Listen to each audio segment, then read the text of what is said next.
Is me sé Brídín New Dóní agus tá me sé Jenny Parch Katie ar as narún. An let's see seo. Katie? Hi Dad, nálaigh honna. Katie, ó, tá sí dálamh, tá sí Christa, ionta Christa.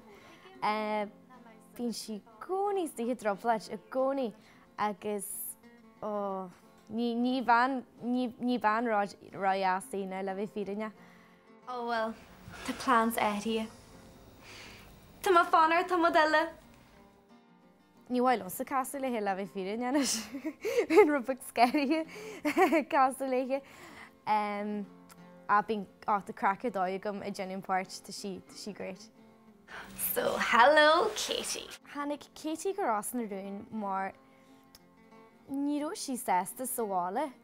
Bhí sí na hónaí was a ddíorchonal agus bhí maithirsta cí na hónaí le fear úr agus sí geirí hart síos go as narún le na dada eiceil agus gréin troblaide háseart a ras narún. Ja, gro se. Bhórna gin. Ó ní ró a háda bhí. Bhí aithne go mar níal ón balla mar go raibh mar cardil lena mic agus nar tháinig man seo bhí seo go maiidú a gcónaí agus bhí me gcónaí ionta compra de le heile gaisteart. Dearan gur híal sin seo gasaúla teart a seo, but I suppose gur a rubbach de Katie stíhan an bhí mar seo, but é thuirtarás tá fásta, so ná bhín crackad dóigan. Nílas go mar an gré a bhín bóchail ar stín cibí.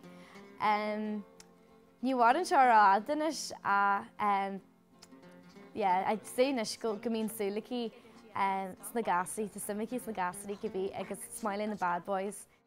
Cyn dyn na derfriatí smó ná is stíle a gyfarte gwn.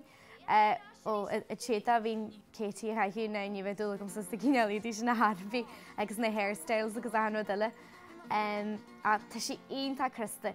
Like, na fi machination jering ni ro ma annual a ni ro ma gahog leis cyfi. Y smailum gydig lomsa cynnal holas jasta fart sy'n fasta agus fi hyn getted on the bad girl really, so t'ag been crack wain, yeah. Rinne Katie gar an efgiúil fút ar máidin. Mi sé ar máidin agus tíir mechan na scoilí. Dyr ma lad gymryd ni gael gyda'n hwysir.